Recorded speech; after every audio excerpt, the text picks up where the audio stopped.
This is Musings with Hadeel. So, welcome back. Thank you for coming back. I really appreciate it. Thank you so much for tuning in, and I really appreciate every single listen. I think this has really been super fun so far. I really appreciate everyone's feedback. I figured out how to get better sound, and I did get a new mic, so hopefully it sounds better. And also, I'm using a new recording system being just a few tweaks here and there to make the sound different.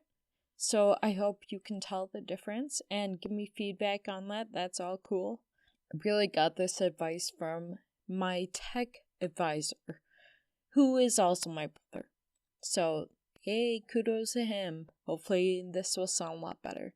You know what? I thought that we should just go back to basics. And when I say that, I mean just me going back to basics, trying to make this podcast what I really want it to be. So just like my musings, whatever I'm talking about or whatever I feel like talking about right now. So basically, the biggest thing happening in my life right now is honestly work. And then I come home and then I go to sleep. Well, I take care of my kid and my family, and I try to cook something here and there. But really, what's most absorbing in my time is work. If you don't really know, on this podcast, I haven't really talked about it yet in detail, but I am a behavior analyst. So that's a board-certified behavior analyst, BCBA. We are typically known for working with a methodology called applied behavior analysis. And applied behavior analysis is the science and application of behavior. So we do a lot of analyzing behavior and working on behavior modification in the most traditional sense. So I've had quite an interesting journey in the field. I'm very cognizant of the controversies that are in play in the field, and I'd really love to get into it and what I believe needs to be the case for our field. But before I get into that, I'd like to sit and explain what it is I do. So that's kind of a whole journey in itself, just because I do a lot of things, especially in my job. And I've had quite a few jobs since then. I'd like to really get into all of those things. I think the best thing to do to be able to get my story across is to explain kind of where it started. So, I guess we can start undergrad. So I went to undergrad for communication sciences and disorders in Chicago. That's usually the path people take. They do that in undergrad and then they go to a speech-language pathology master's program. And that program is usually focused on doing speech therapy and being a certified speech therapist. So, or speech-language pathologist if you want to get super jargony, which I will tell you right now, I don't like jargon too much, especially when talking in nature like this. So I guess what happened was that I graduated, and I did pretty decent. I had a pretty decent GPA, applied to grad schools, probably 12 of them, and it cost me a ton of money and a ton of time. And it just didn't work out. So here I am, 2016, I just graduated undergrad. And while I'm in the ceremony, I'm just like, what the hell am I gonna do? I did not get into grad school because usually by April, you find out if you get into a program or not. I didn't get into anyone. So I was just like, what the heck? I don't know what to do. I feel lost. This sucks. Towards the end of the semester, right before graduation, I got a job as a behavior therapist in a home. And I, at that time, was like, I don't know what the heck this is, but this looks kind of cool, and I'm gonna go for it because I need money after school, after I graduate. I didn't have a job. Very privileged to say I didn't have to have a job, but I really kind of wish I had a job and applied myself, but that's another story for another time. I had a supervisor with the BCBA credentials, so she was a board-certified behavior analyst. And board-certified behavior analyst, what's that? So there was an intern on the team that I was on, and she knew a lot, and she was going to school for behavior therapy or applied behavior analysis. I was like, oh, that's kind of cool. Maybe I could try that. So I immediately went to researching, and by that time, most programs were closed. They were not admitting new students, and I didn't really know too much about programs. So basically, I was just kind of like, oh crap, I guess I have to wait. There's a school in Illinois, and they had a pretty new program for applied behavior analysis. I saw the deadline. I didn't miss it. So I applied super quick, wrote really quick essay. I do pretty well with writing, and I was very honest. I said, I'm a therapist right now, but I'm not the most experienced, but I'm really willing to learn.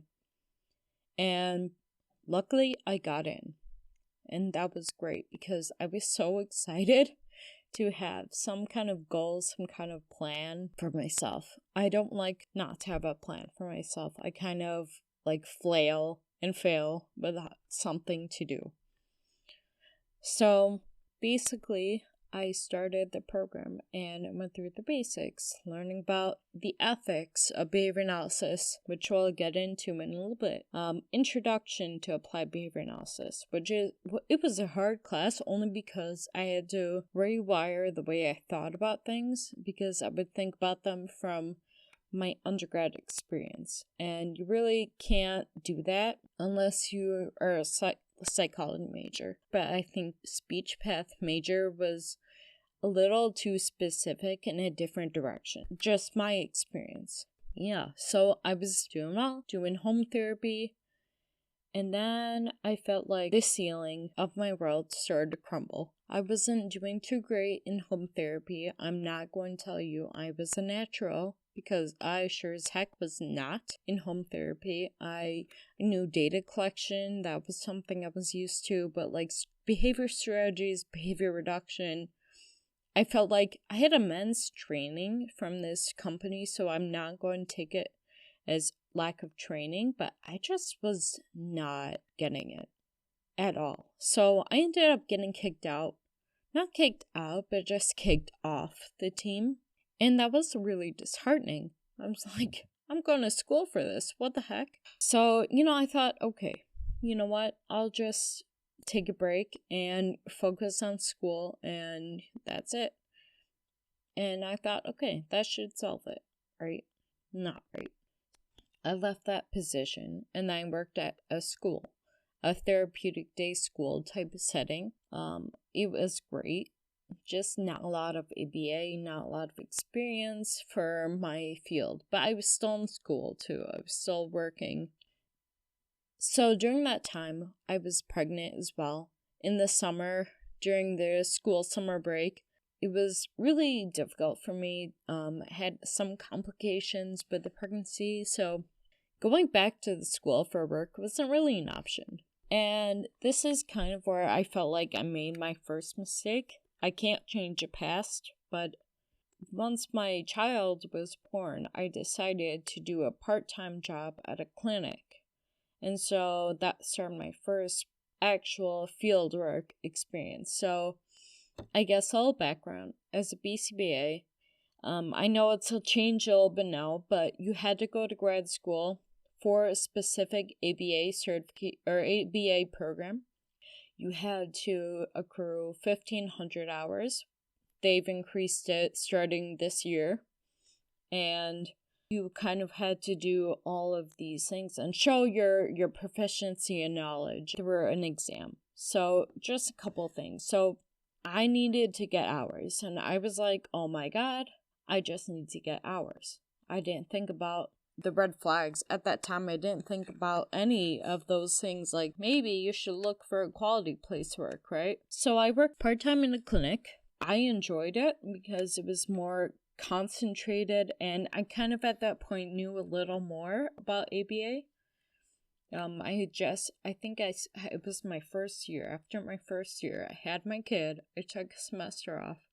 Then I went back to school and I started worked with adults, and really got into like the supervision part. But the fun part was that nothing ever happened to me that just like in a vacuum. So I guess when I say that,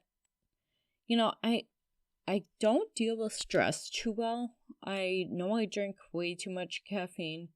I know I drink not enough water. I know I have a lot of, sometimes stress really affects me negatively, and I deal with a lot of anxiety.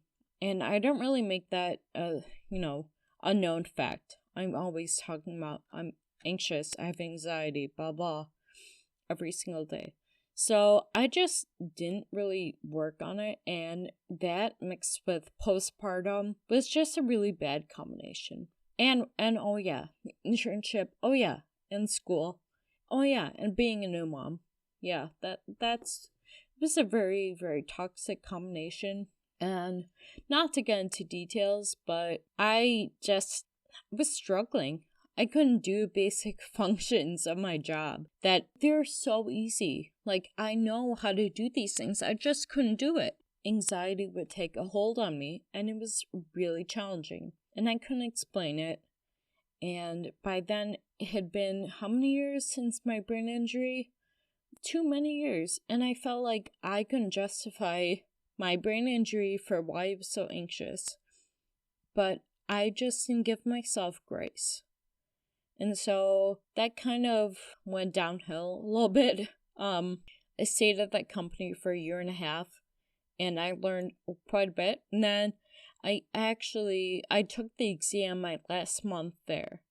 And then in the ye old days, we had to actually wait to find out our results. It happened to be my last day of working at that clinic when I found out I passed the exam. So I was excited and very happy that I passed. Once again, was on a spot. All right, I have a certification, don't have a job. Awesome. So I kind of panicked, and I started scouring the internet, and once again, I didn't use my judgment correctly. And I said, okay, I'm gonna just interview any place I can get for a BCBA job, not knowing what the actual job entailed.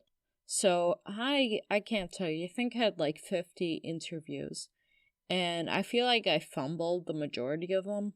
But this one company, I'm not going to name companies, by the way, I just don't feel comfortable doing so. I didn't really have bad experiences at any organizations, but it's more of an error on my part. Just, I got this job at this company, this clinic. They did home-based and clinic-based therapy. I got a job as a clinical supervisor. I was ecstatic. That was my first big girl job that I wasn't getting an hourly wage from. I was so excited, and I'm like, I'm gonna rock this. This is just like grad school because I know all of this stuff, and I passed the exam. I'm gonna be a fantastic BCBA. It was rough. It was a huge learning curve, and anxiety and disability didn't really help any of that. It really did not. It was a huge learning curve. This company had a system for everything, and within that system, you kind of had to treat everything as, okay, you have to look at it in this way, you have to go through this process, you have to go through this paperwork. So it was really difficult for me, someone with executive dysfunction. You have to be super organized. You have to be on top of your game all the time. You don't really get to take break. And I was still navigating being a mom to a toddler, and I put him in daycare, and I was feeling guilty as hell. It was just rough. So, navigating that first job was rough. And then our unfortunate event that kind of shook the world in March 2020, our clinic closed, and we went telehealth.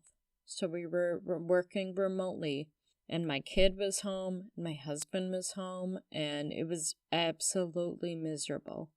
And not to mention those fun little problems with anxiety and my depression. Oh, they're still there. Don't worry. They're always underlying. So that was really hard. That was extremely difficult and such a challenging time. And I always account that to the reason why I end up leaving this job. Because I know that without COVID event, I would not have left. But that kind of showed me what I need in terms of a job.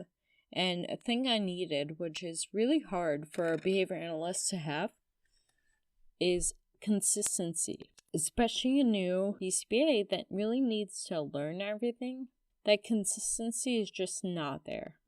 So I ended up leaving to go work at another clinic, and they had 9 to 5 hours, which that worked for me. That was something I could do, 9 to 5 every day, leave at 5 o'clock, start at 9 a.m. And I was like, okay, I am able to have a consistent time every day. And I know when my work ends. I know I can leave stuff and I'm not bringing it home.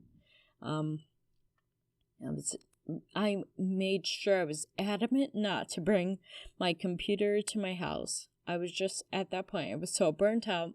Right now I'm talking about my jobs like as timelines and not what I actually did.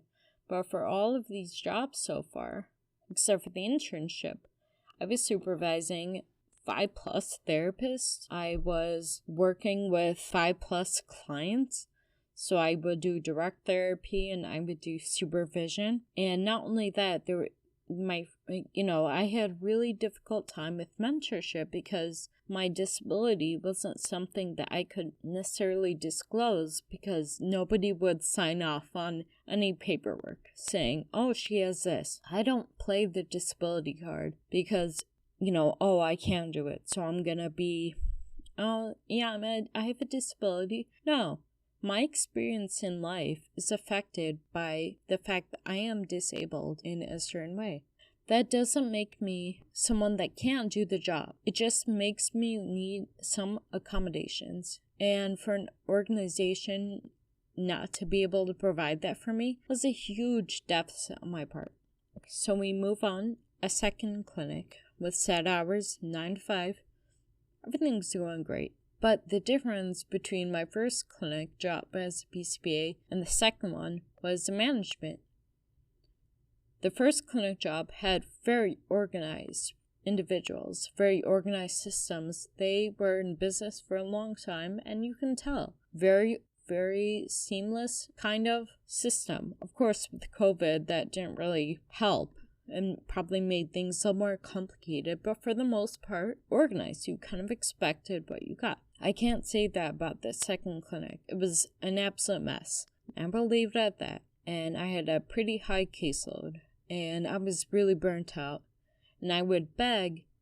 I was not at the point where I was like, I don't want to ask for help. I was like, please send me help. I need help. And I would be told, yeah, you can get a mentor. And then I would be told the next week, oh, we never talked about that.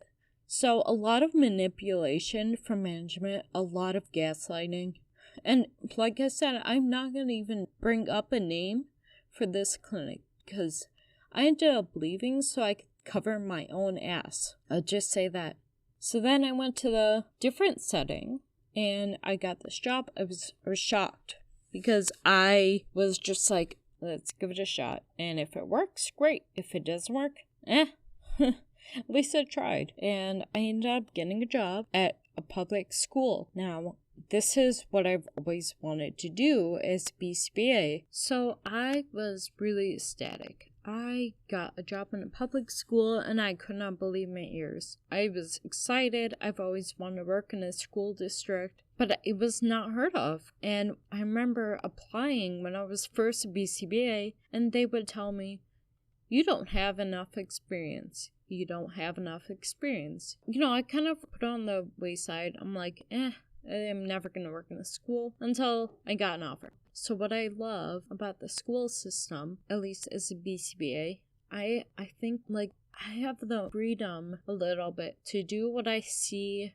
needs to be done. And at a school as well, you get to work with kids who don't necessarily have an autism diagnosis. So as a little background, in the state of Illinois, where I am, you have to have an autism diagnosis that is given to you by a medical professional to qualify for applied behavior analysis therapy. So that's usually like the clinic or home-based therapy, and you get to work with a behavior technician, and then you get supervision from a board-certified behavior analyst or behavior analyst. And so with that system, at least in the state of Illinois, first you have to have money, second you have to have that diagnosis. Typical therapy, traditional ABA therapy, is after school. I thought everyone needs to go to a school setting, because there are a lot of things you learn at school that you don't get to learn in a private therapy setting.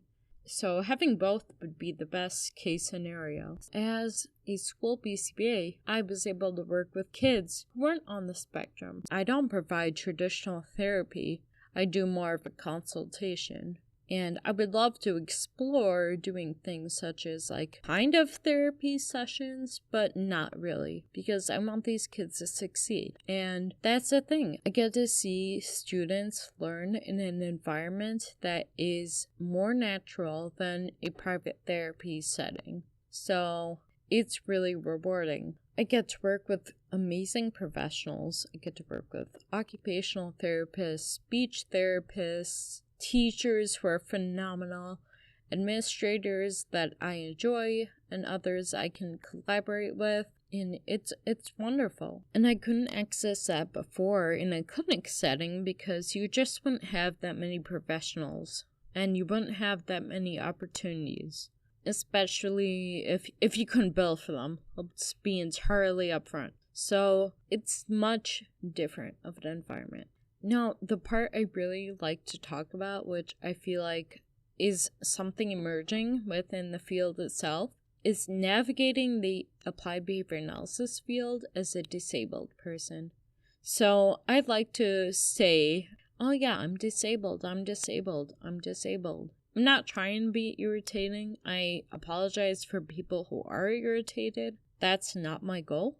My goal is that it defines everything I'm doing, my disability. So, unfortunately, it truly affects what happens at work and at home and everywhere I go. I found the school environment to be more inclusive of a disabled person, especially a disabled board-certified behavior analyst like me, rather than a clinic setting, because you have a little more flexibility. And you have people who can help, and you don't have to worry about things that don't apply in a school setting.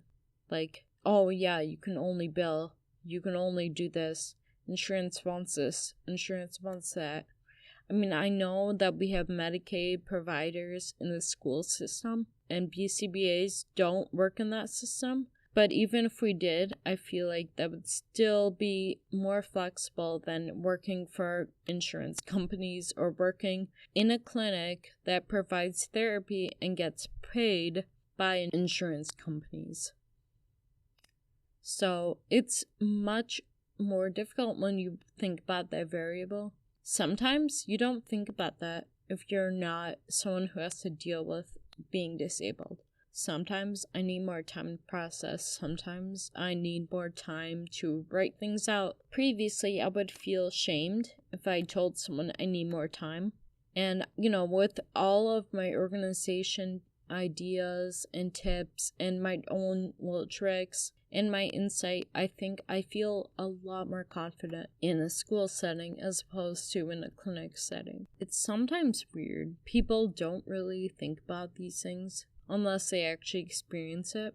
And boy, I've experienced it in the school setting. You know what? In a future episode, I will probably delve into what my disability is all about and what I deal with on a daily basis. But I can just tell you right now, it truly affects everything you do. So sometimes it's frustrating. Other days, it's a triumph. But in no way do I want anyone to say, oh my god, if she can do it, so can I. I'm not your inspiration. I'm just a human. Okay?